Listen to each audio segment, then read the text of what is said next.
Hello दोस्तों, स्वागत है आप सभी का आपके अपने इस यूट्यूब चैनल पे। दोस्तों आज हम डिस्कस करेंगे एनवीएस के पेपर की ऑफिशियल आंसर की। ये पेपर अभी कुछ ही दिनों पहले 8 मार्च 2022 को हुआ था। इसी पेपर को आज हम कम्प्लीटली डिस्कस करने वाले हैं। बहुत ही इंपॉर्टेंट सवाल आपको यहाँ पे मिलने वाले हैं जो कि आपकी एसएससी, पीजीआई, जीएमसीएच, एम्स, नोसेट सभी एग्जाम्स के लिए बहुत ही ज़्यादा इंपॉर्टेंट होने वाले हैं। दोस्तों ये नवोदय विद्यालय समिति के द्वारा एग्ज़ाम लिया गया था 8 मार्च 2022 को और इसी पेपर को हम आज डिस्कस करेंगे। पहले तो मैं आपको बता दूं इस पेपर में टोटल 120 क्वेश्चंस पूछे गए हैं, जिनका डिवाइडेशन मैं आपको बता देता हूं। 15 क्वेश्चंस जो है वो रीजनिंग के हैं, 15 क्वेश्चंस जो है वो जनरल नॉलेज और करंट अफेयर्स के हैं, और जो 20 क्वेश्चंस है वो है लैंग्वेज कॉम्पिटेंसी टेस्ट के। तो इस प्रकार से 50 क्वेश्चंस तो जो है वो नॉन नर्सिंग के हैं, जिनको मैं आपको नहीं बताऊंगा। ये आपको पीडीएफ के अंदर मैं आपको ज़रूर प्रोवाइड करवा दूंगा। आपको पीडीएफ मिलेगी हमारे टेलीग्राम ग्रुप के अंदर। जैसे ही ये पीडीएफ बन जाएगी वैसे ही आपको हमारे टेलीग्राम ग्रुप के अंदर अवेलेबल करवा दी जाएगी। रिमेनिंग जो 70 क्वेश्चंस बच गए हैं वो सभी नर्सिंग के क्वेश्चंस है। तो ये जो 70 क्वेश्चंस है वो हम डिस्कस करेंगे। ये आपकी हर एक कम्पिटिटिव एग्जाम्स के लिए बहुत ही ज़्यादा इंपॉर्टेंट होंगे। तो आप कंप्लीट जितने भी क्वेश्चंस यहाँ पे पूछे गए हैं उन सभी क्वेश्चंस को आप अच्छे से देखना, अच्छे से याद कर लेना, जो कि आपकी आगामी एग्जाम्स में आपकी हेल्प कर सके। दोस्तों आप सभी से एक रिक्वेस्ट जरूर करूंगा, अगर आपने अभी तक हमारे इस चैनल को सब्सक्राइब नहीं किया है तो प्लीज़ आप चैनल को सब्सक्राइब कर लीजिए, साथ ही साथ बेल आइकन बटन को भी दबा लीजिए, ताकि आपको हर एक लेटेस्ट वीडियोज़ की अपडेट जल्दी से जल्दी मिलती रहे। और ज़्यादा से ज़्यादा इस वीडियो के लिंक को अपने फ्रेंड्स को भी शेयर ज़रूर करें, ताकि उन्हें भी एनवीएस के इस पेपर के बारे में पता चल सके और ये क्वेश्चंस वो भी याद कर सके। क्या पता इन्हीं में से आपको आगामी एग्जाम्स में 5 से 10 क्वेश्चंस मिल जाए तो आपकी बहुत ज़्यादा हेल्प हो जाएगी। ओके, तो आप कंप्लीट क्वेश्चंस को अच्छे से पढ़ना। इस पेपर में टोटल 70 क्वेश्चंस जो हम नर्सिंग के क्वेश्चंस डिस्कस करेंगे, इनमें से आज के इस पार्ट में हम 50 क्वेश्चंस डिस्कस करेंगे। रिमेनिंग जो 20 क्वेश्चंस है वो हम नेक्स्ट पार्ट के अंदर डिस्कस करेंगे, क्योंकि जो रिमेनिंग 20 क्वेश्चंस बचे हैं, मतलब 50 क्वेश्चंस जैसे हो जाएंगे उसके बाद 51 नंबर से लेकर जो 70 क्वेश्चंस नंबर है वहाँ तक टोटल 18 क्वेश्चंस ऐसे हैं जिनमें पैराग्राफ आपको पढ़ना पड़ेगा। मतलब पैराग्राफ दे रखा है और उन पैराग्राफ को देख देख के आपको आंसर्स सही करना था। तो पैराग्राफ्स भी आपको अच्छे से समझाया जाएगा, पढ़ाया जाएगा, बताया जाएगा, और वो क्वेश्चंस भी आपको समझाए जाएंगे। तो आप उस पार्ट को भी देखना ना भूलिएगा। चलिए मैं फटाफट से सभी क्वेश्चंस आपको सॉल्व करवा देता हूँ। पहले तो मैंने आपको जो बताया है वही चीज़ है, जो रीजनिंग है उसके सबसे पहले 15 क्वेश्चंस जो पूछे गए हैं ये भी आपको पीडीएफ के अंदर मिल जाएंगे। आप देख लेना, पढ़ लेना। वैसे तो ये क्वेश्चंस वापस नहीं आने वाले हैं, लेकिन मैं भी आप एक बार याद कर लेना, देख लेना। देखिए नेक्स्ट जो है वो है general awareness and current affairs के। ये भी टोटल 15 क्वेश्चंस यहाँ पे पूछे गए हैं। तो जनरल नॉलेज भी आप अपनी स्ट्रॉन्ग कर लेना, क्योंकि ये एनवीएस की एग्ज़ाम्स हो चाहे अदर कोई भी कम्पिटिटिव एग्जाम हो, उनमें भी ऐसे क्वेश्चंस पूछे जाते हैं। फिर है लैंग्वेज कॉम्पिटेंसी टेस्ट, इसके 20 क्वेश्चंस है लैंग्वेज से रिगार्डिंग। तो ये भी आप देख लेना, जो भी क्वेश्चंस यहाँ पे पूछे गए हैं। तो जो मैं बता रहा था आपको, इस प्रकार से आपको पैराग्राफ दिए जाएंगे। जो 18 क्वेश्चंस बच गए ना, यानी कि 50 नंबर के बाद में 51 और 52 वो तो शॉर्ट एंड स्वीट क्वेश्चंस है, लेकिन उसके बाद ऐसे इस प्रकार से आपको पैराग्राफ दिए जाएंगे लंबे लंबे। वो पैराग्राफ्स आपको पढ़ने हैं, उसके बाद क्वेश्चंस को पढ़ना है, उसके बाद उसको सॉल्व करना है। इस प्रकार के क्वेश्चंस आएंगे, इसलिए मैं आपको नेक्स्ट पार्ट के अंदर वो क्वेश्चंस समझा दूंगा। ओके, तो चलिए मैं डायरेक्टली आपको क्वेश्चंस पे ले चलता हूं जो अपने नर्सिंग प्रोफेशन से पूछे गए हैं। देखिए यहाँ पे पहला क्वेश्चन जो सब्जेक्ट नॉलेज है उसका पहला क्वेश्चन आ चुका है। बहुत ही इंपॉर्टेंट क्वेश्चन है जो आपको आगामी एग्जाम्स में मिल सकते हैं। देखिए क्या है, विच of the following abdominal quadrant does the stomach is situated. Abdominal quadrant के जो एब्डोमिनल क्वाड्रेंट आपने पढ़ा होगा, 9 क्वाड्रेंट अलग अलग आपने पढ़े होंगे। Left hypochondrium, right hypochondrium, left epigastrium है, अम्बलाइकस है, ये सभी आपने पढ़े होंगे। देखिए यहाँ पे आपको पूछा गया है निम्नलिखित में से कौन सा वो एब्डोमिनल क्वाड्रेंट है जिसके अंदर स्टोमक सिचुएटेड होता है। ओके, तो यहाँ पे आपको करेक्ट आंसर करना था option second, left hypochondriac region. जो लेफ्ट हाइपोकॉन्ड्रिक रीजन है वहाँ पे सिचुएटेड होता है स्टोमक। याद रखिएगा, फ्यूचर में आपको क्वेश्चन पूछा जा सकता है। बाकी में क्वाड्रेंट के बारे में बीपीएससी सेशन का जो ब्लॉक फर्स्ट है उसकी फर्स्ट यूनिट में मैं आपको कंप्लीटली अच्छे से समझा दूंगा। ओके, अगला क्वेश्चन देखिए, on which area does the medication act on buccal administration. आपको ये पूछा गया जो मेडिकेशन एक्ट करती है, जैसे मतलब आपने बक्कल एडमिनिस्ट्रेशन कोई भी मेडिकेशन दी तो वो जो मेडिकेशन है वो कैसे एक्ट करेगी। यहाँ पे आपको करेक्ट आंसर करना था, या फिर कौन से वो एरिया के अंदर एक्ट करेगी, इस प्रकार से क्वेश्चन पूछा गया है। करेक्ट आंसर आपको करना था option first, mucous membrane. Buccal, जैसे मैं आपको एग्जाम्पल दूँ, एक एनटीजी नाइट्रोग्लिसरीन, बिल्कुल सिंपल एग्जाम्पल है, सभी ने सुना भी है, देखा भी होगा। तो ये जो एनटीजी है, जो नाइट्रोग्लिसरीन है, ये एमआई के पेशेंट्स को देते हैं। और ये बक्कल एडमिनिस्ट्रेशन मतलब टंग के नीचे जस्ट बिलो द टंग यानी टंग के जस्ट नीचे जो है इस टेबलेट को रखा जाता है और ये टेबलेट जो है वो म्यूकस मेम्ब्रेन के थ्रू क्या होती है, एब्जॉर्ब होती है और ब्लड के अंदर जाके वो अपना एक्शन करती है। तो यहाँ पे यही तो पूछा गया है कि बक्कल एडमिनिस्ट्रेशन आप अगर कोई भी मेडिकेशन देते हैं तो किस प्रकार से एक्ट करती है, तो आपको करेक्ट आंसर करना था म्यूकस मेम्ब्रेन। अगला क्वेश्चन देखिए, व्हाट इज डिल्यूजन, डिल्यूजन से आप क्या समझते हैं, बिल्कुल सिंपल क्वेश्चन पूछा गया था। करेक्ट आंसर आपको करना था फॉल्स पर्सनल बिलीफ। डिल्यूजन का मतलब होता है फॉल्स पर्सनल बिलीफ। अगला क्वेश्चन देखिए, how many pairs of cranial nerves are present in the human body, human body के अंदर कितनी क्रेनियल नर्व्स की पेयर्स प्रेजेंट होती है या फिर कितनी क्रेनियल नर्व्स की पेयर्स होती है ह्यूमन बॉडी के अंदर। करेक्ट आंसर आपको करना था ऑप्शन फर्स्ट 12 पेयर्स, मतलब 12 जोड़े जो है वो क्रेनियल नर्व के होते हैं किसके अंदर, नॉर्मल एक एडल्ट वन जो भी ह्यूमन बॉडी है उसके अंदर। अगला क्वेश्चन देखिए, what is the normal weight of the placenta atom. बिल्कुल सिंपल क्वेश्चन सारे, लेकिन सबसे जो वीक पॉइंट होता है नर्सिंग के स्टूडेंट्स का वो होता है नॉन नर्सिंग के जो भी क्वेश्चंस पूछे जाते हैं या फिर नॉन नर्सिंग का जो पोर्शन होता है वो सबसे वीक होता है, वहीं सिलेक्शन लेने से आपको मना कर देता है, यानी कि वो सिलेक्शन नहीं लेने देता है। बाकी नर्सिंग वाले जो भी होते हैं वो नर्सिंग के जो भी क्वेश्चंस पूछे जाते हैं उनमें तो वो वैसे ही एक्सपर्ट होते हैं, लेकिन जो नॉन नर्सिंग वाले क्वेश्चंस होते हैं उनमें वो धोखा खा जाते हैं। तो देखिए उन पे भी आप थोड़ा बहुत फोकस कीजिएगा, जब भी एग्जाम हो तो थोड़ा बहुत जीके है, रीजनिंग है, ऐसे कुछ पढ़ के जाइएगा। तो देखिए प्लेसेंटा का आपको नॉर्मल वेट पूछा गया, एटम पे कितना क्या प्लेसेंटा का नॉर्मल वेट होगा। करेक्ट आंसर आपको करना था ऑप्शन सेकंड 500 ग्राम, यानी 500 ग्राम वेट होता है। और जो बाकी ऑप्शन है वो आप देखते रहना साथ साथ। अगला क्वेश्चन देखिए, who proposed the 6 stage of moral development. आपको यहाँ पे पूछा गया है कि जो मॉरल डेवलपमेंट के अंदर 6 स्टेज बताई गई है वो कौन से साइंटिस्ट के द्वारा बताई गई है, या फिर जो मॉरल डेवलपमेंट की थ्योरी थी या मॉरल डेवलपमेंट के बारे में जो 6 स्टेज वगैरह बताई गई है वो कौन से साइंटिस्ट के द्वारा बताई गई है। करेक्ट आंसर आपको करना था option fourth Lawrence Kohlberg. Lawrence Kohlberg ने मॉरल डेवलपमेंट दिया था और इसके अंदर 6 स्टेज के बारे में बताया गया था। अगला क्वेश्चन देखिए, which one of the following is the primary target cell of HIV। जो भी HIV इन्फेक्टेड होते हैं, फिर एड्स के जो पेशेंट्स होते हैं उनमें HIV का इन्फेक्शन होता है, और ये जो HIV का इन्फेक्शन होता है ये कौन सी सेल को टारगेट करते हैं, ये सिंपली आपको पूछा गया है कौन सी सेल को टारगेट करते हैं।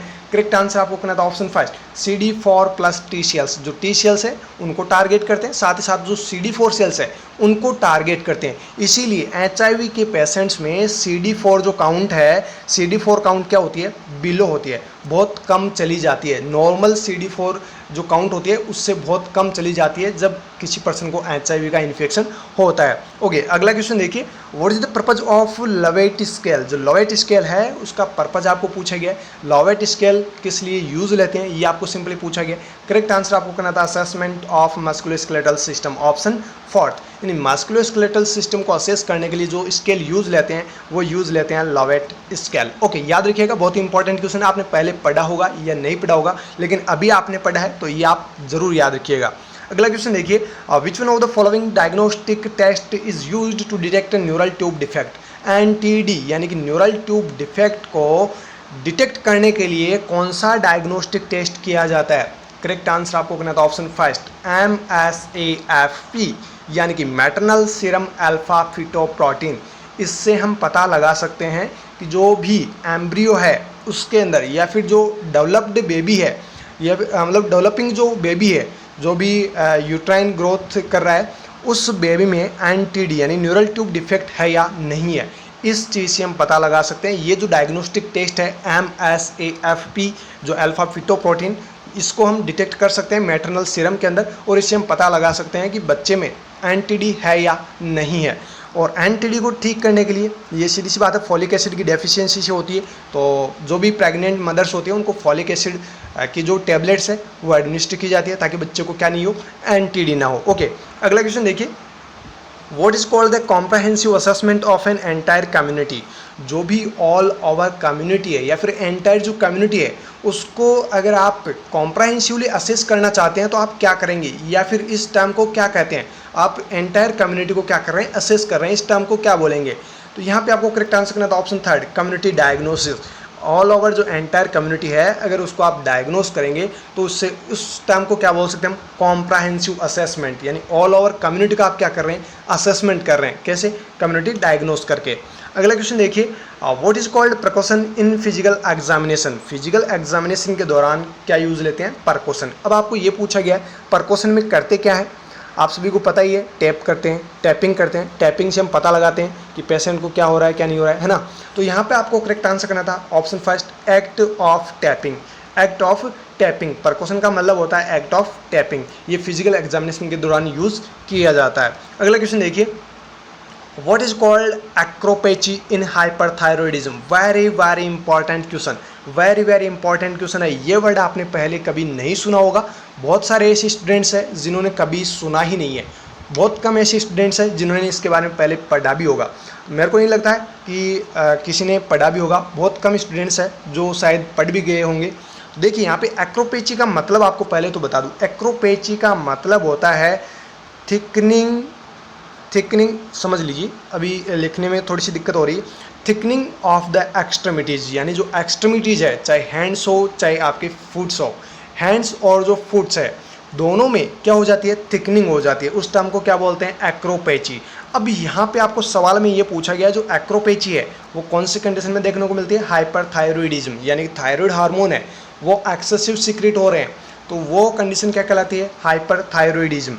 इस हाइपरथायरॉयडिज्म में एक्रोपेची देखने को मिलती है। अब आपको ये पूछा गया इसमें कौन कौन से साइन सिम्टम देखने को मिलेंगे, यानी कि एक्रोपेची अगर किसी पर्सन को हुई है हाइपरथायरॉयडिज्म की वजह से तो उसको कौन से सिम्टम्स, उस पर्सन के अंदर कौन से सिम्टम्स देखने को मिल सकते हैं।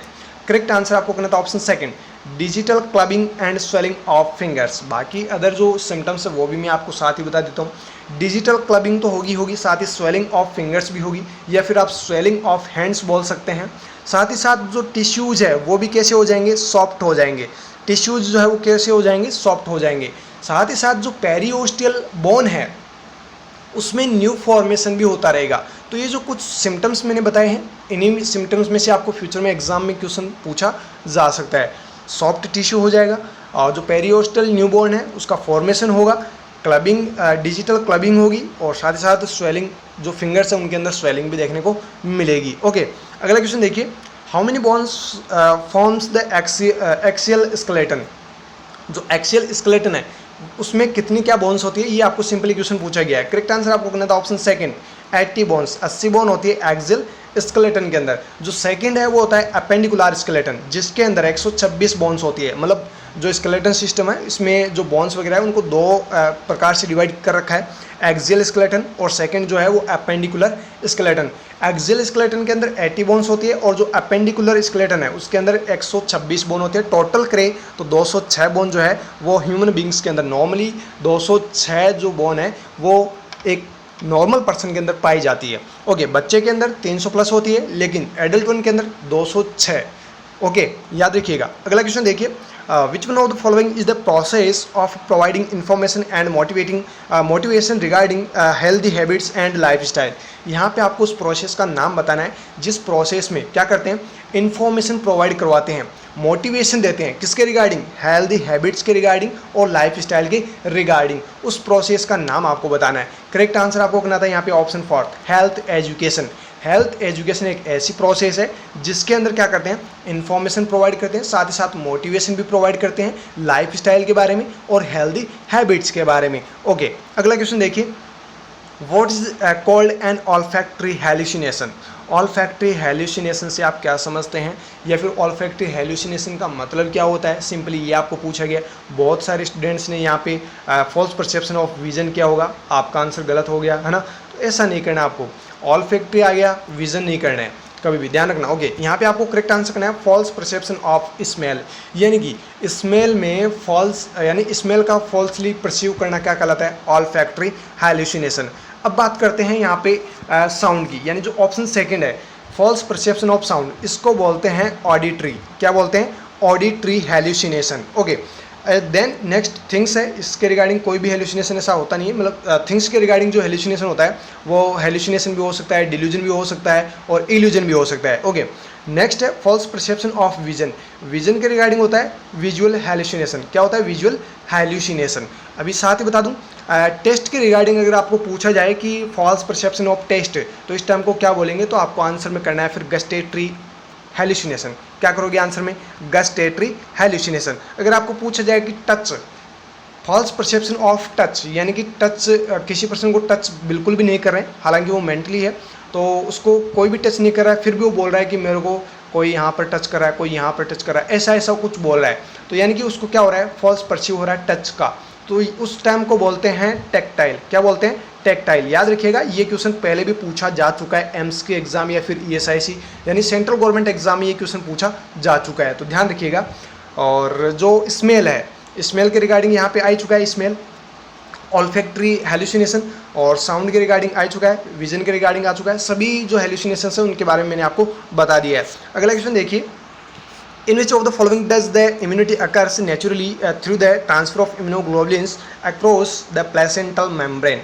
यानी कि उस इम्यूनिटी का नाम आपको बताना है, वो इम्यूनिटी जो प्लेसेंटल जो मेम्ब्रेन है उसको क्रॉस कर जाए और वो मदर से बेबी के अंदर ट्रांसफ़र हो जाए, उस इम्यूनिटी को क्या कहते हैं? आप सभी को पता ही है, IgG, जो कि क्या करती है? क्रॉस कर जाती है किसको? प्लेसेंटल मेम्ब्रेन को, मदर से फिटस के अंदर।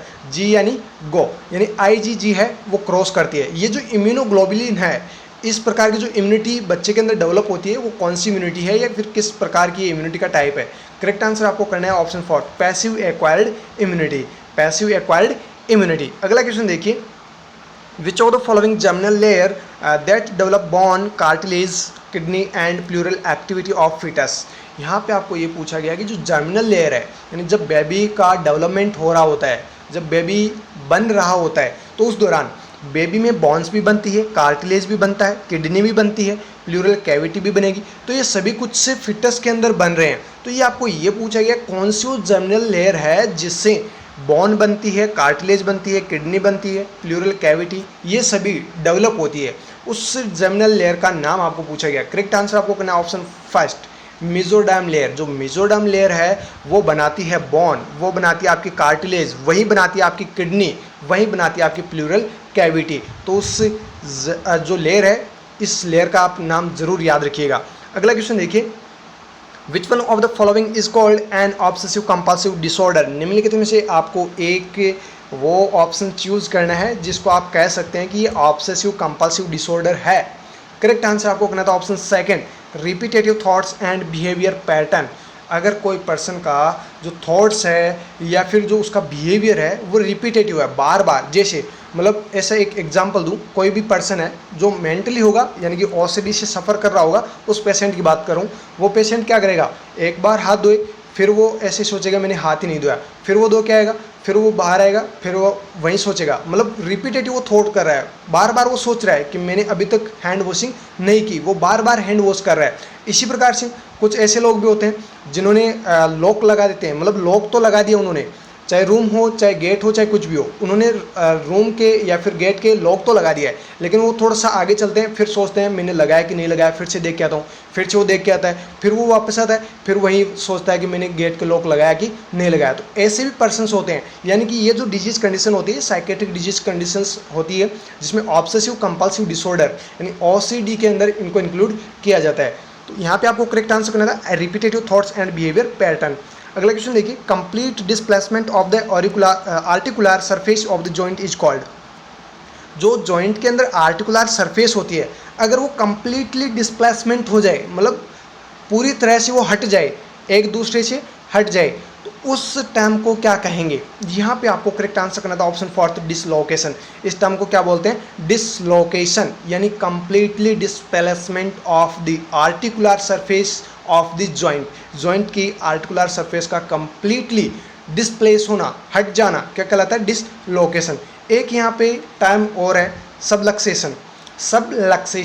सबलक्सेशन के मतलब होता है मोचाना, यानी कि इनकम्प्लीट और partially dislocation of the joint और ऑर्गन्स, चाहे ऑर्गन हो चाहे जॉइंट हो, इनकम्प्लीटली या फिर पार्शियली, मान लीजिए ऐसी एक प्रकार से ये जॉइंट है और ये यहाँ से मतलब मोच आ चुकी है, यहाँ से थोड़ा सा ब्रेक डाउन हो चुका है, लेकिन ये कंप्लीटली डिस्प्लेस नहीं हुआ है। कोई भी जॉइंट है यहाँ से कंप्लीटली डिस्प्लेस नहीं हुआ, थोड़ा सा यहाँ पे मोच आई है और उसकी वजह से ये यहाँ से इनकम्प्लीट और पार्शली डिसलोकेट हो चुका है, तो उस टर्म को बोलते हैं सबलक्सेशन। और यहाँ पे स्प्रेन और स्ट्रेन, इनके बारे में तो आप जानते होंगे। स्ट्रेन का मतलब होता है कोई भी ऐसा आपने बॉडी एफर्ट लगाया है, मतलब आपका वेट है 60 kg और आपने वज़न उठाने की कोशिश की 180 kg, तो उसकी वजह से आपकी बॉडी को नुकसान होगा। उस नुकसान को बोलते हैं, वो जो नुकसान होता है वो होता है स्ट्रेन, यानी उसकी वजह से जो आपके इंजरी वगैरह होती है वो होती है स्ट्रेन। स्ट्रेन आप जानते हो मसल्स में खिंचाव वगैरह होना, है ना, तो वो स्ट्रेचिंग होना लिगामेंट्स के अंदर, मसल्स के अंदर, वो होती है स्ट्रेन। ओके, अगला क्वेश्चन देखिए, infection transmits directly from mother to an embryo और फिटस और बेबी इज कॉल्ड। यहाँ पे 3 वर्ड इन्होंने बोले हैं, मदर से एम्ब्रियो के अंदर कोई भी डिजीज ट्रांसमिट हो रही है, या फिर फिटस के अंदर, या फिर बेबी। एक ही बात है, बेबी बोल दो, फिटस बोल दो, एम्ब्रियो बोल दो, यानी एम्ब्रियो, फिटस, बेबी, अगर इनके अंदर कोई भी इन्फेक्शन ट्रांसमिट होता है डायरेक्टली मदर से, तो इस टर्म को क्या बोलेंगे? उस टर्म को बोलते हैं ऑप्शन फोर्थ वर्टिकल ट्रांसमिशन। क्या बोलते हैं? वर्टिकल ट्रांसमिशन, यानी प्लेसेंटा के थ्रू कोई भी डिजीज कंडीशन, जो भी डिजीज एजेंट है या फिर कोई भी डिजीज है जो ट्रांसमिट हो रही है बच्चे के अंदर, उसको बोलते हैं वर्टिकल ट्रांसमिशन। अगला क्वेश्चन देखिएगा, when does the government of India launched national mental health programme NMHP। यहाँ पे आपको डेट पूछी गई कि कब लॉन्च किया गया था। NMHP national mental health programme government of India के द्वारा लॉन्च किया गया है। ये कब लॉन्च हुआ था? करेक्ट आंसर आपको करना था ऑप्शन सेकंड 1982, 1982 में national mental health programme launch किया गया था। और ये सवाल एक बार नहीं 3-4 बार कम्पिटिटिव एग्जाम्स में पूछा जा चुका है, तो इसलिए मैं आपको बोलता हूँ कि जो प्रीवियस ईयर के पेपर्स होते हैं वो बहुत ज़्यादा इंपॉर्टेंट होते हैं। उन्हीं में से 25 to 30% पोर्शन उठा लिया जाता है, मतलब 25 to 30% बहुत सिलेबस मतलब बहुत ज़्यादा होते हैं। अगर आप प्रीवियस ईयर के कंप्लीट पेपर्स पढ़ लेते हैं तो आपको, मैं समझता हूँ कि बहुत कम पढ़ने की आपको ज़रूरत पड़ती है। इसलिए मैं आपको बोलता हूँ बार बार, प्रीवियस ईयर के जितने भी कम्पिटिटिव एग्जाम्स हुए हैं उन सभी के पेपर्स आप पढ़ा करो, याद करा करो। अगला क्वेश्चन देखिए, which type of diarrhoea is common for the child with Crohn's disease. आपको यहाँ पे पूछा गया है कि कौन से टाइप का वो डायरिया है जो कॉमनली क्रॉन्स डिजीज़ अगर बच्चे में हो जाए तो उनमें देखने को मिलेगा। करेक्ट आंसर आपको करना था ऑप्शन फर्स्ट एक्सुडेटिव डायरिया। कौन सा diarrhoea? Exudative diarrhoea. Crohn's disease बच्चे को हो रखी है, क्रॉन्स डिजीज़ बच्चे को हो रखी है, तो उसमें कौन से टाइप का डायरिया होगा? आपको ध्यान रखना है एक्सुडेटिव डायरिया। अगला क्वेश्चन देखिए, which of the following muscles is called non striated muscles. कौन सी वो मसल्स है जो नॉन स्ट्रेटेड मसल्स है? तो यहाँ पे आपको करेक्ट आंसर करना था option third smooth muscle. Smooth muscle किस टाइप की मसल है? Non striated muscles. अगला क्वेश्चन देखिए, when the embryo can be differentiate as human. जो एम्ब्रियो है वो कितने वीक पे एज ए ह्यूमन जो है वो डिफ्रेंशिएट हो जाता है मदर से?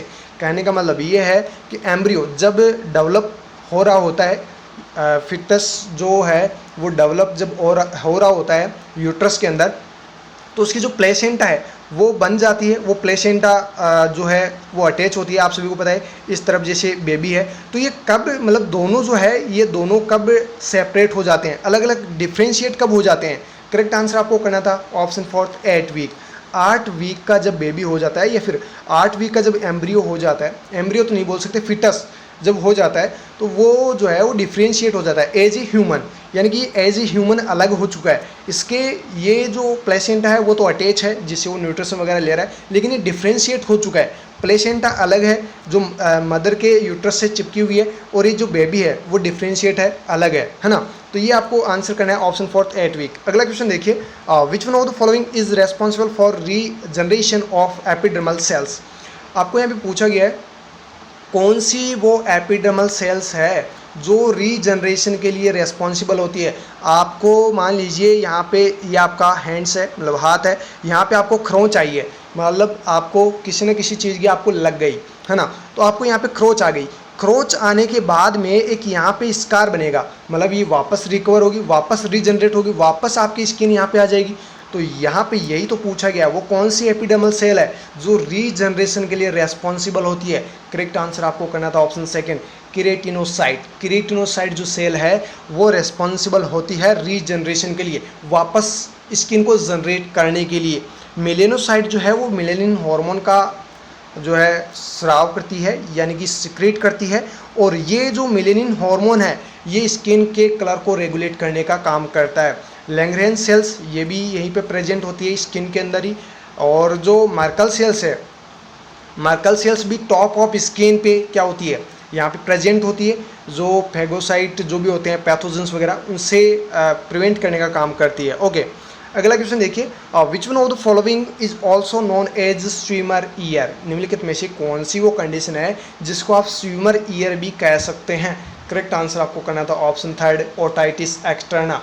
ओटाइटिस एक्सटर्ना का मतलब है infection of the outer ear canal. जो आउटर ईयर कैनाल होती है उसके अंदर किसी प्रकार का अगर इन्फेक्शन हो जाए तो उस टाइम को बोलेंगे हम ओटाइटिस एक्सटर्ना, या फिर हम बोल सकते हैं स्विमर ईयर। सवाल ये पूछा जा सकता है आपको, व्हाट इज स्विमर ईयर। सवाल पूछा जाएगा what is swimmer ear. Options में आपको दिया जाएगा infection of the inner ear canal, infection of the outer ear canal, option B, option A और B both, and none of the above. इस प्रकार से आपको ऑप्शंस दिए जाएंगे। करेक्ट आंसर आपको वहां पर भी वही करना है जो मैंने आपको अभी बताया, infection of the outer ear canal. मतलब आउटर ईयर कैनाल का इन्फेक्शन क्या कहलाता है, ओटाइटिस एक्सटर्ना। एक्सटर्नल वर्ड से ही पता चल रहा है, एक्सटर्ना मतलब एक्सटर्नल, इंटर जैसे ओटाइटिस मीडिया है तो मतलब मिडल ईयर का इन्फेक्शन होगा, और इंटिमा है तो वो इनर ईयर का इन्फेक्शन होगा। ओके, तो इस प्रकार से आपको ध्यान रखना है। अगला क्वेश्चन देखिए, what is the main objective of universal precautions. आपको यहाँ पे पूछा गया मेन ऑब्जेक्टिव क्या है यूनिवर्सल प्रिकॉशंस का।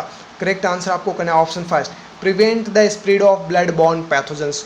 जो भी ब्लड बॉर्न पैथोजेंस होते हैं उनसे प्रिवेंट करना ही क्या है, मेन ऑब्जेक्टिव है यूनिवर्सल प्रिकॉशंस का। गॉगल्स आप पहनते हैं, कैप आप लगाते हैं, गाउन आप पहनते हैं, हाथों में आप ग्लव्स पहनते हैं, वो सभी आप क्यों पहनते हैं, इसीलिए तो पहनते हैं ताकि ब्लड बॉर्न पैथोजेंस जो है वो अपनी बॉडी के अंदर एंटर ना हो, किसी भी प्रकार का कोई भी पैथोजन अपनी बॉडी के अंदर एंटर ना हो। अपनी खुद की सेफ्टी के लिए जो भी यूनिवर्सल प्रिकॉशंस होते हैं वो हम यूज़ करते हैं। ओके, अगला क्वेश्चन देखिए, how long does the distensible vagina takes to involute. यानी जो वेजाइना है वो उसकी आपको साइज पूछी गई है।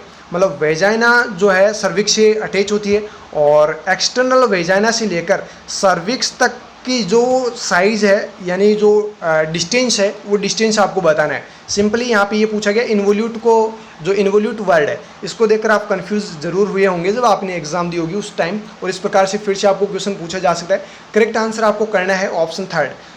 सॉरी, यहाँ पे करेक्शन करना प्लीज़, बी करेक्शन इट।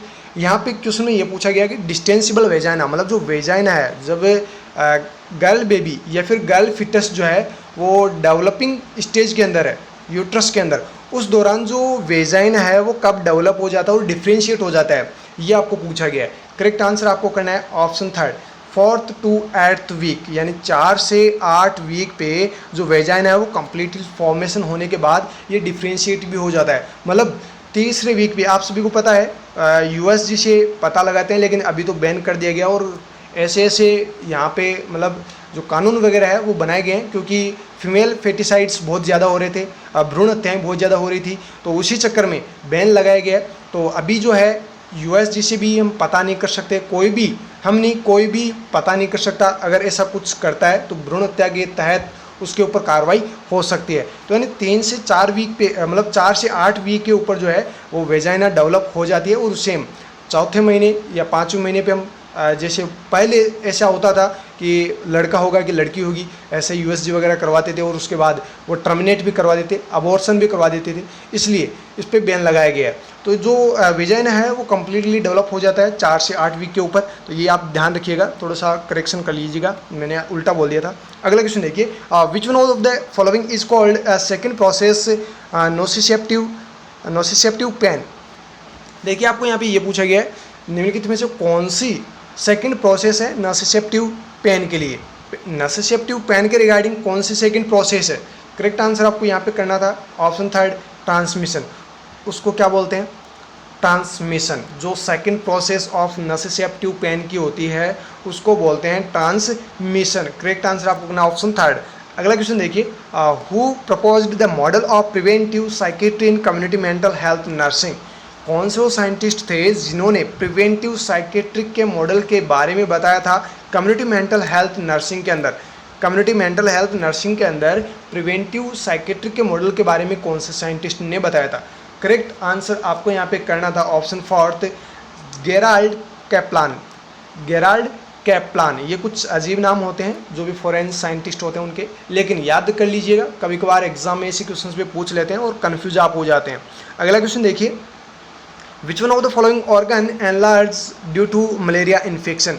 अगर मलेरिया किसी पर्सन को होता है, कौन सा वो ऑर्गन है जो एनलार्ज हो जाता है, मतलब उसकी साइज जो है वो बढ़ जाती है, क्योंकि वही वो ऑर्गन है जो मलेरिया की वजह से अफेक्ट होता है। आपको यहाँ पे करेक्ट आंसर करना ऑप्शन फर्स्ट, स्प्लेन। जब भी मलेरिया किसी पर्सन को होगा तो स्प्लेन अफेक्ट होगा, और स्प्लेन अगर अफेक्ट होगा तो स्प्लेन की साइज जो है वो बढ़ जाएगी, एनलार्जमेंट स्प्लेन के अंदर हो जाएगा, और उस टर्म को बोलते हैं स्प्लेनोमीगेली।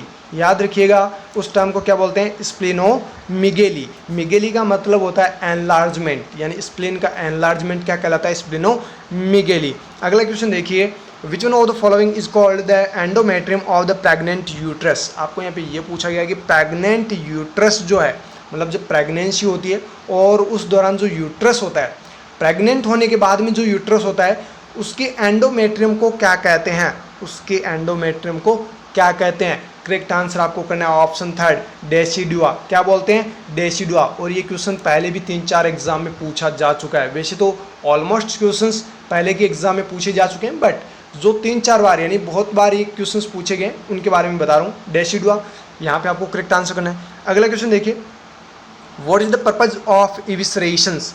इविसरेशन का आपको पर्पज पूछा गया है, क्या पर्पज है इविसरेशन का। करेक्ट आंसर आपको करना था option third, diminish the bulk of foetus.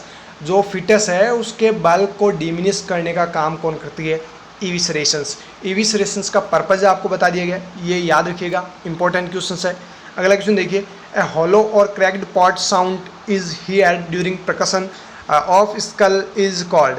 मतलब स्कल से जब आप परकशन करेंगे, जब आप साउंड को सुनेंगे, तो वो साउंड जो है वो हॉलो या फिर क्रैक्ड पॉट साउंड आपको सुनाई देगी। वो कैसी साउंड होगी, क्रैक्ड पॉट या फिर हॉलो साउंड सुनाई देगी। इस साइन को क्या बोलते हैं। करेक्ट आंसर आपको करना है ऑप्शन फोर्थ, मैक्विनी साइन। मैक्विनी साइन होती है। सनसेट साइन जो है ऑप्शन थर्ड, ये हाइड्रोसिफिलस में देखने को मिलता है। किसमें, हाइड्रोसिफिलस में देखने को मिलता है। बेबिंस्की साइन आपने बच्चों के जो अलग अलग साइन वगैरह पढ़े होंगे उसमें पढ़े होंगे। चैडविक साइन ये प्रेगनेंसी में होता है, ये मतलब ऑब्स्टेट्रिक गायनिक में आपने पढ़ा होगा। ये सभी साइन वैसे पढ़ेंगे आगे, बट अभी सनसेट साइन के बारे में पता होना चाहिए आपको, और मैक्विनी साइन के बारे में पता होना चाहिए। ये क्वेश्चन वैसे भी पहले 3-4 बार पूछा जा चुका है। अगला क्वेश्चन देखिए, which of the following is responsible for colour discrimination in eye. कौन सी या फिर आई के अंदर कौन सा वो पार्ट है जो कलर डिस्क्रिमिनेशन के लिए रेस्पॉन्सिबल होता है। कलर के लिए आपको कैसे पता चलता है कि ये कलर लाल है, ये पीला है, ये नीला है, ये हरा है। वो किसकी वजह से आपको पता चलता है, वो आपको पता चलता है कॉन्स की वजह से। मतलब आई जो है इसके अंदर रॉड्स और कॉन्स होते हैं। जो कॉन्स होती है वो काम करती है कलर डिस्क्रिमिनेशन के। कलर डिस्क्रिमिनेशन के लिए जो रिस्पॉन्सिबल होती है वो कौन होती है, कॉन्स। अगला क्वेश्चन देखिए, which one of the following is called bulimia nervosa. Bulimia nervosa का मतलब क्या है, या फिर ये जो बुलिमिया नर्वोसा है वो किस प्रकार का डिसऑर्डर है। करेक्ट आंसर आपको करना था option third, eating disorder. Bulimia nervosa के अंदर क्या होता है, पर्सन जो होता है वो बहुत ज़्यादा खाता है, बहुत ज़्यादा खाता है, यानी एक्सेसिव ईटिंग जो हैबिट है वो पर्सन की होती है। ये मेनली जो साइकेट्रिक पर्सन्स होते हैं उनमें ये देखने को मिलता है। उनको 7 किलो दे दिया जाए चाहे 10 किलो दे दिया जाए, वो खाते रहते हैं, मतलब पूरे दिन भर वो खाते रहते हैं। ये बीमारी होती है, वो खुद नहीं खाते हैं लेकिन उनको बीमारी होती है, उसकी वजह से उनको खाना पड़ता है। तो उस जो बीमारी का नाम है वो है बुलिमिया नर्वोसा, और ये क्या है, ईटिंग डिसऑर्डर। इसी प्रकार से आपने एनोरेक्सिया नर्वोसा भी सुना होगा, जिसमें पर्सन्स जो होते हैं वो बिल्कुल भी नहीं खाते हैं, वो ऐसे सोचते हैं मैं मोटा हो जाऊँगा, कोई सोचता है मैं ऐसा दिखने लगूंगा, वैसा दिखने लगूंगा। तो वो साइकेट्रिक पर्सन्स होते हैं जिनमें ये ईटिंग डिसऑर्डर्स देखने को मिलते हैं, एनोरेक्सिया नर्वोसा और बुलिमिया नर्वोसा। अगला क्वेश्चन देखिए, what is the process of complete elimination और destruction of all microorganisms including its spots. यहाँ पे आपको करेक्ट आंसर करना था ऑप्शन फोर्थ, स्टरलाइजेशन। यानी स्टरलाइजेशन की डेफिनेशन दी गई है, वो कौन सी प्रोसेस है जिसमें जो भी पैथोजेंस है या फिर माइक्रो ऑर्गेनिजम्स है, चाहे स्पोर्स हो, चाहे बैक्टीरिया हो, वायरस हो, कुछ भी हो, उनको अगर कम्प्लीटली एलिमिनेट कर दिया जाए या फिर उनको कम्प्लीटली डिस्ट्रक्ट कर दिया जाए, किल कर दिया जाए, तो ये जो प्रोसेस होती है वो क्या होती है, स्टरलाइजेशन। क्या बोलते हैं इसको, स्टरलाइजेशन। करेक्ट आंसर आपको करना ऑप्शन 4। अगला क्वेश्चन देखिए, which of the following condition that reveals boot shaped heart in radiography. जब किसी भी बच्चे की रेडियोग्राफी की जाती है, यानी कि ये मोस्टली बच्चों में देखने को मिलता है, इसलिए मैंने बच्चों का नाम लिया है।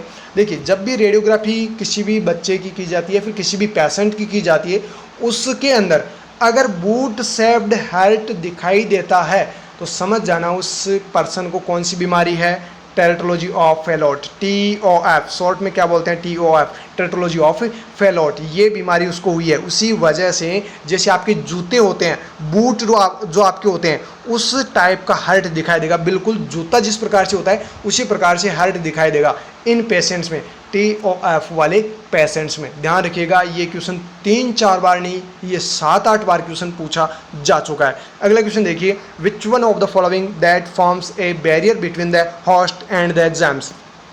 आपको यहाँ पे बताना है कौन सा वो बैरियर है जो होस्ट और जैम्स के बीच में आता है। Between the host and germs कौन सा वो बैरियर है। करेक्ट आंसर आपको करना है ऑप्शन 2, पर्सनल प्रोटेक्टिव इक्विपमेंट। अगर आप पर्सनल प्रोटेक्टिव इक्विपमेंट यूज़ करते हैं तो ना तो आपको एजेंट का खतरा है, ना तो आपको होस्ट का खतरा है, ना ही किसी जैम का खतरा है। यानी होस्ट और जो जैम्स है इनके बीच में अगर कोई आता है बैरियर तो वो होता है PPE, यानी पर्सनल प्रोटेक्टिव इक्विपमेंट। अगला क्वेश्चन देखिए, which one of the following is a hormonal disorder caused by A high level of cortisol in blood.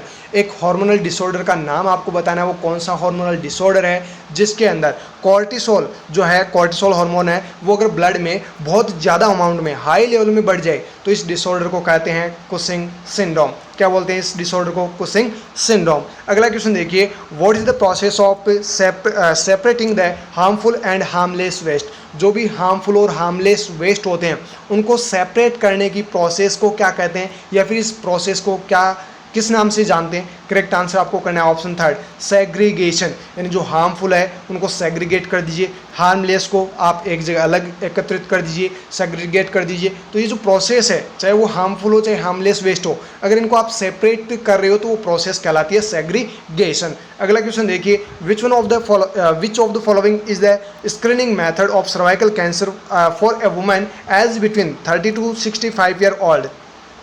जो भी 23 से 65 साल की वुमेंस होती है, उन वुमेंस की अगर सर्वाइकल कैंसर की स्क्रीनिंग की जाए, सर्वाइकल कैंसर की जो स्क्रीनिंग की जाती है वो कौन सा मेथड यूज़ लिया जाता है, कौन सा वो डायग्नोस्टिक टेस्ट है जो हम यूज़ करते हैं।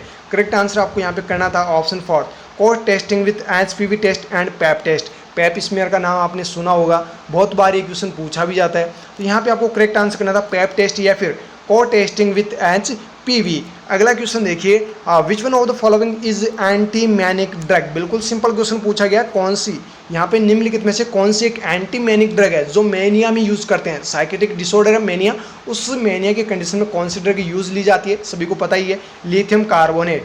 कौन सी ड्रग है, लिथियम कार्बोनेट, आपका यहाँ पे करेक्ट आंसर हो जाएगा। अगला क्वेश्चन देखिए, which of the following conditions that has recurrent sudden episodes of irresistible sleep attack of short duration. एक कंडीशन आपको यहाँ पे बतानी है, वो कौन सी कंडीशन है जिसके अंदर क्या होता है, रिकरेंट यानी बार बार, सडन एपिसोड, अचानक से कोई एपिसोड आ रहे हैं, इरेस्टिबल स्लीप अटैक यानी बार बार कोई पर्सन सो रहा है, बार बार सो रहा है और अचानक से कभी कभी उसको नींद आ रही है। तो ये जो शॉर्ट ड्यूरेशन के लिए जो कंडीशन डेवलप होती है किसी भी पर्सन के अंदर, इस टर्म को क्या कहते हैं, इस टर्म का नाम है नार्कोलेप्सी। क्या बोलते हैं इसको, ऑप्शन 4 आपका करेक्ट आंसर होगा नार्कोलेप्सी। अगर किसी पर्सन को रिकरेंट स्लीपिंग हो रही है या फिर सडन एपिसोड्स आ रहे हैं, बिल्कुल जैसे 5 मिनट के लिए पर्सन बिल्कुल अवेयर है, बिल्कुल पूरी तरह से अवेयर है और उसको एकदम से नींद आ गई और वो 30 सेकंड के लिए सोता है या 1 मिनट के लिए सोता है, फिर से वापस अवेयर हो जाता है। तो इस प्रकार के जो एपिसोड्स है या फिर रिकरेंट जो स्लीप के आपको मतलब किसी भी पर्सन को ऐसी अगर कंडीशंस डेवलप हो रही है तो इस टाइम को बोलते हैं नार्कोलेप्सी। ये शॉर्ट ड्यूरेशन की पूछी गई है। ओके, करेक्ट आंसर आपका होगा नार्कोलेप्सी। हाइपरसोमनिया का मतलब हो गया बहुत ज़्यादा किसी पर्सन को नींद आना, मतलब बहुत ज़्यादा स्लीप किसी पर्सन को आती है तो उसको बोलते हैं हाइपरसोमनिया।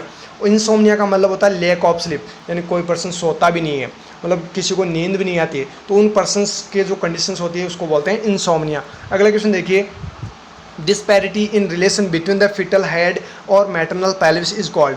बिल्कुल सिंपल आपको क्वेश्चन पूछा गया है। डिस्पैरिटी मतलब डिस्प्लेसमेंट हुआ है किसके बीच में, जो रिलेशन होता है बिटवीन द फिटल हेड और जो मैटरनल पेल्विस है, मैटरनल पेल्विस और फिटल हेड के बीच में अगर डिस्पैरिटी आती है तो इस टर्म को क्या बोलते हैं, फिर इस कंडीशन को क्या बोलते हैं, इस कंडीशन को बोलते हैं सीपीडी, सिफेलोपेल्विक डिस्प्रोपोर्शन, सिफेलोपेल्विक डिस्प्रोपोर्शन। सीपीडी की फुल फॉर्म होती है सिफेलोपेल्विक डिस्प्रोपोर्शन। ये जो कंडीशन है वो डेवलप होते हैं डिस्पैरिटी की वजह से। किसमें डिस्पैरिटी हो रही है, फिटल हेड और मैटरनल पेल्विस के बीच में। अगला क्वेश्चन देखिएगा, विच one of the following is called a primary link in the development of disease. आपको यहाँ पूछा गया है कौन है वो, या फिर उस चीज़ को क्या बोलते हैं जिसका डायरेक्टली प्राइमरली लिंक होता है डिजीज डेवलप करने का, उसको बोलते हैं एजेंट। क्या बोलते हैं उसको, एजेंट। एजेंट जो होता है वो डायरेक्टली क्या डेवलप करता है, डिजीज कोज करता है। जो डायरेक्टली जिसका लिंक होता है डिजीज से वो क्या कहलाते हैं, एजेंट कहलाते हैं। अगला क्वेश्चन देखिए, which of the following sequence is called model of communication process. Communication process की सीक्वेंस आपको बतानी है। करेक्ट आंसर आपको करना था option third, source message channel receiver. कभी कभार ये क्वेश्चन भी पूछा जाता है कम्युनिकेशन से रिगार्डिंग। अगला क्वेश्चन देखिए, व्हाट इज कॉल्ड थैनाटोफोबिया। थैनाटोफोबिया, देखिए थैनाटोफोबिया है, इसका मतलब आपको पूछा गया है थैनाटोफोबिया का मतलब क्या होता है। फोबिया का मतलब तो आप सभी को पता चल गया है, फियर होता है यानी कि डर होता है। लेकिन थैनाटोफोबिया है तो किस चीज़ का डर होगा, पर्सन को डेथ से डर लगना, मतलब मरने से कोई पर्सन डर रहा है तो इसका मतलब होता है उसको क्या है, थैनाटोफोबिया है, यानी कि उसको मरने का डर लग रहा है। थैनाटोफोबिया का मतलब होता है फियर ऑफ डेथ। अगला क्वेश्चन देखिए, which of the following drug is prescribed to an antenatal mothers for fetal lung maturation। यानी वो कौन सी ड्रग है जिसको हम प्रेस्क्राइब करते हैं, चाहे हम तो नहीं कर सकते लेकिन डॉक्टर जो है वो कौन सी मेडिसिन प्रेस्क्राइब करता है अगर एंटीनेटल मदर में फिटल लंग मैच्योरेशन के लिए, मतलब जो बेबी है उसके फिटस के जो लंग्स है उसको मैच्योर करने के लिए एंटीनेटल मदर को कौन सी ड्रग प्रेस्क्राइब की जाती है। करेक्ट आंसर आपको करना था ऑप्शन फोर्थ, बीटामेथासोन। ये कॉर्टिकोस्टेरॉइड होती है। क्या होती है, कॉर्टिकोस्टेरॉइड होती है। जो मदर होती है ड्यूरिंग प्रेगनेंसी के दौरान बच्चे की अगर फिटल लंग्स जो है या फिर बच्चे के जो लंग्स है वो अगर मैच्योर नहीं हो रहे हैं तो ये ड्रग दी जाती है जिससे बच्चे के लंग्स जो है वो मैच्योर हो जाते हैं। तो ध्यान रखिएगा, बहुत ही इंपॉर्टेंट क्वेश्चन है, बार बार पूछा जाता है। नेक्स्ट एंड लास्ट क्वेश्चन आज की इस पार्ट का, बाकी जो रिमेनिंग क्वेश्चन है वो आपको नेक्स्ट पार्ट के अंदर मिल जाएंगे। आप सभी से फिर से रिक्वेस्ट है, आप ज़्यादा से ज़्यादा वीडियो की लिंक को शेयर जरूर कीजिएगा ताकि सभी को ये क्वेश्चन मिल सके और वो भी अच्छे से इन क्वेश्चन को याद कर सके। Which bacterial toxins that blocks the acetylcholine at neuromuscular junction. वो कौन सा बैक्टीरियल टॉक्सिन है जो क्या कर देता है, एसिटाइलकोलिन जो होता है ये न्यूरोट्रांसमीटर है जो न्यूरोमस्कुलर जंक्शन में जाने से रोक देता है, ब्लॉक कर देता है।